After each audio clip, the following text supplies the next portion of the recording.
हाय भगवान, हे ईश्वर, हे परमात्मा, कि माँ दुर्गा की दी हुई वरदान मैं जरूर पूरा करूंगी। अगर मैं कामना किला में घूमती हूँ, जो मुझे पर मंचित भैंसा को नाच देंगे, उसी को साथ में शादी होगी। स्वामी कराना में गई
परमात्मा, अब मैं कहाँ जाऊं?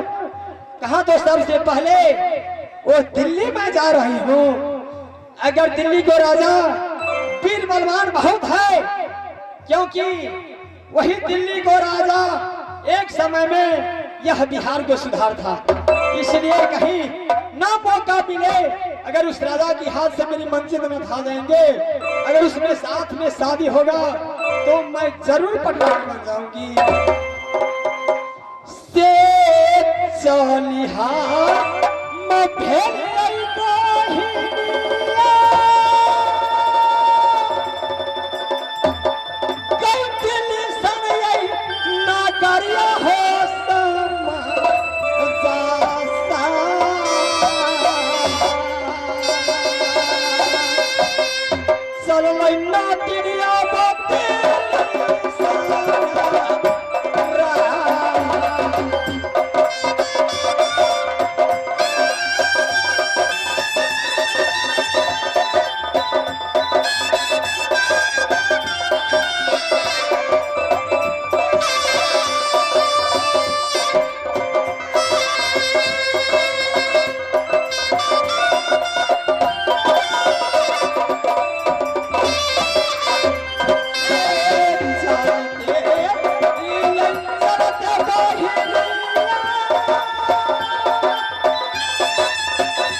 बरनी बाबू हो राजा दिल्ली में, बेटा कहता हो राजा प्रीति को, बाबू हो जन से दो पुत्र लिया, छोटा के नाम हो राजा धांधुल है।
मेरे बहादुरों को नहीं देख रहा है, मेरे बहादुरों को।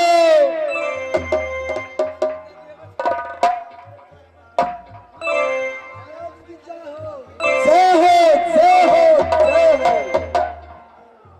मेरे बहादुरों।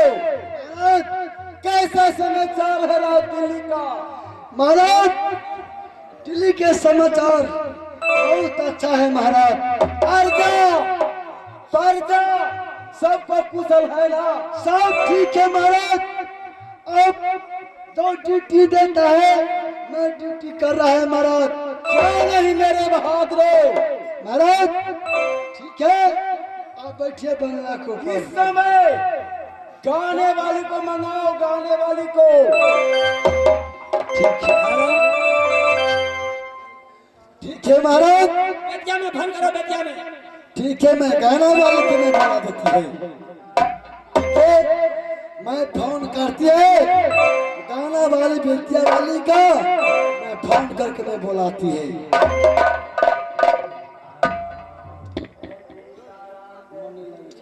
हाँ ठीक है, मैं नंबर लगाती है 98 76 115। Hello hello. अरे बेतिया वाली रमीना टन तुम्हारा साटा खाली है? हाँ, अरे खाली है। मैं दिल्ली से फोन कर रहा है। ठीक है, तुम जान कितना किराया है? अरे सट्टा की दाम तो बाद में होगा, पहले गाड़ी लेकर के आ जाओ। ठीक है, मैं गाड़ी लेके जा रहा है। चलो चमड़ा बम कसो। अरे 4 से कम लेकर।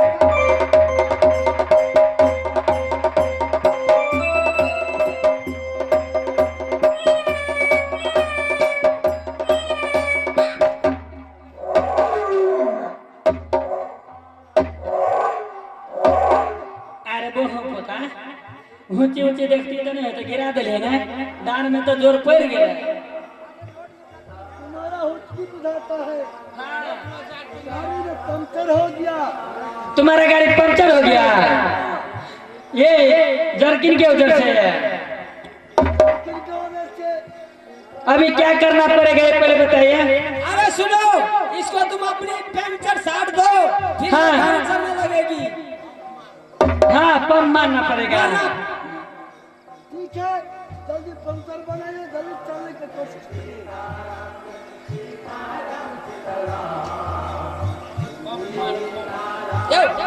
यो सर।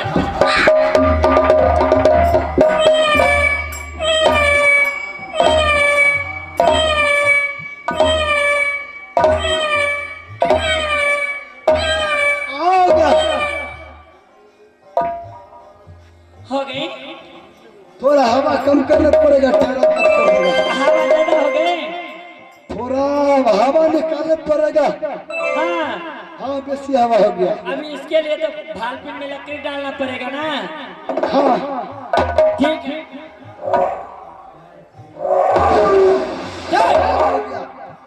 ठीक है, अभी मीडियम में हो गया। चल चलो, चल चलो।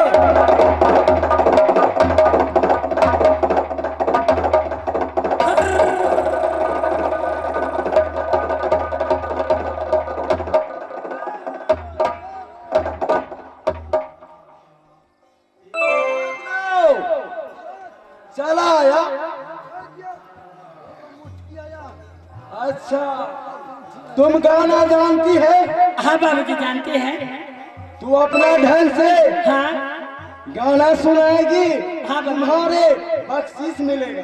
ठीक है बाबूजी, आप बैठिए, हम गाना सुना रहे हैं।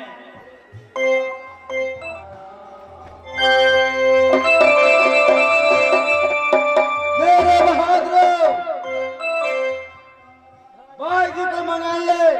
बाजी बोलिएगा बाबूजी। इसको दो। हाँ बंगले पर बक्सा है ना, चाबी ले लो, उसमें से खोल कर दोनों को इनाम दे देना। दोनों को इनाम देगा, मैं चाबी दे रहा हूँ, ऊपर लेगा, चाबी लेकर इसको इनाम दे देना। अब 12 किलो पड़ेगा, वो हो जाएगा। तुम जाओ बाजार में, इसको ले जाओ। एक मतलब बक्सा में ढवा नहीं है तब में ताला नहीं है, ढवा रहते तो ताला नहीं रहता है। चाबिया ढवा हो कि नहीं ठगला है, ठगवाए तो कल भोरे छोड़बो ना, पाए दे हमरा दोसर सटा काल के मोरा मारी के। मेरे बहादुरों चलो ड्यूटी बजाओ, कोई आने नहीं चाहिए मेरे रात में, तुम रखवाड़ी करना। ठीक है महाराज, मैं एनी टाइम ड्यूटी करूंगा, कोई देश का सुगा नहीं आएगा, कोई देश से कोई नहीं आएगा महाराज। मैं ड्यूटी बजाता चमड़ा बम कसो। हेलो हाय भगवान, हे ईश्वर, हे परमात्मा, कि एक स्वामी जी कारण यह किले कामों में मुझे भ्रमण किया। सच्चा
जा सकता है।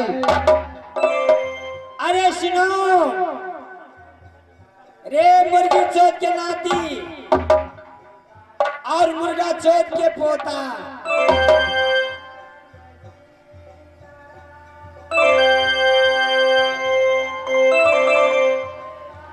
तो कौन है, क्या लेगा? मौका नहीं हत्या नहीं मार कपड़ा पहन ले भाई। अरे सुनो, हाँ ये नगरी कौन है? नगरी दिल्ली। हाँ देखता नहीं साहिबों में क्या? अरे सुनो, साइन बोर्ड नहीं, साइन बोर्ड है, साइन बोर्ड। आई कहता है यहाँ के एक गोला है, आई साइन बोर्ड में देखो। सुनो, मैं तो जात की नाटिन द्वारे द्वारे भिक्षा मांगने वाली, मैं तो कभी कलम के पेन नहीं पकड़ी, तो मैं क्या जानूंगी ये साइन बोर्ड है आगे क्या है? कोई अच्छा भी मैं जानती जानती नहीं, मैं तुम्हारे द्वारा भिक्षा मांगने वाली हूँ। चाउर लगा कि धान। सुनो, ये नगरी कौन है पहले बताओ। दिल्ली। दिल्ली। यहाँ की राजा कौन? साहिब मैंने देखता है। फिर भी वही कहानी।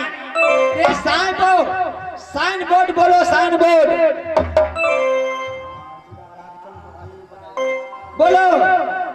देखो, इस राज में मेरी महाराज ने बोला कि कोई देश को छतरा छतरानी आया तो मिलन धक्का मार के तुम दिला। सही कहा। अगर मैं तो देश से कोई दूसरा देश से आई हूँ ना, मैं जात की नट्टी द्वारे द्वारे भिक्षा मांगने वाली। हाँ, मैं भिक्षा लेने के लिए आई हूँ। लेकिन तुम सुनो, मैं अपनी महाराज से कहो कि द्वार पर एक नट्टिन आई है भिक्षा लेने के लिए। और सुनो, अच्छा, रेतनी है खपारी आई पीना आई